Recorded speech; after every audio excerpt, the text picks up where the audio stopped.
Hi friends, ఇవాళ అయితే మేమైతే మార్నింగ్ నుంచి ఉపవాసం ఉన్నామన్నమాట. సో ఉపవాసం ఎందుకు అనుకుంటున్నారు చూడండి. మధ్యలో నా తమ్ముడు వచ్చి ఫ్లవర్స్ ఇస్తున్నాడు, నేనైతే వీడియో తీస్తుంటే. సో ఫ్లవర్స్ ఎందుకు, అసలు ఉపవాసం ఏంటి అని ఆలోచిస్తున్నారా? సో ఇవాళ అయితే తొలి ఏకాదశి కాబట్టి పూజ అయితే చేస్తున్నాం. మేమైతే 24 అవర్స్ ఉపవాసం ఉంటామన్నమాట. సో అందుకని చెప్పి ఫ్లవర్స్ కూడా వస్తున్నాము. సో చూడండి, ఇవాళ ఇప్పుడైతే పూజ స్టార్ట్ అయిపోయింది. మా అమ్మ ఆల్రెడీ లోపల పూజ చేస్తుంది అనమాట. సో చూడగానే నేను కూడా బొట్టు పెట్టుకుని వచ్చేసాను. సో బాయ్స్ అయితే కొంచెం పెద్దగా బొట్టు పెట్టుకుంటారు, మేము గర్ల్స్ కాబట్టి కొంచెం చిన్నగా పెట్టేసుకున్నాం. సో చూడండి, ఇదే అనమాట పూజ. సో పూజ అయితే కంప్లీట్ అయిపోయింది గైస్. పూజ అయితే చాలా అంటే చాలా బాగా జరిగింది. మీరు కూడా హ్యాపీగా ఉండాలని అయితే నేనైతే కోరుకుంటున్నాను.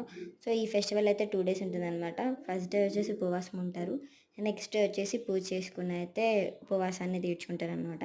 సో మేమైతే ఇవాళ మొత్తం ఉపవాసం ఉన్నాము. సో నెక్స్ట్ డే అలా అయితే పూజ జరిగిందో అదంతా నేను ఖచ్చితంగా వీడియోలో అప్లోడ్ చేస్తాను.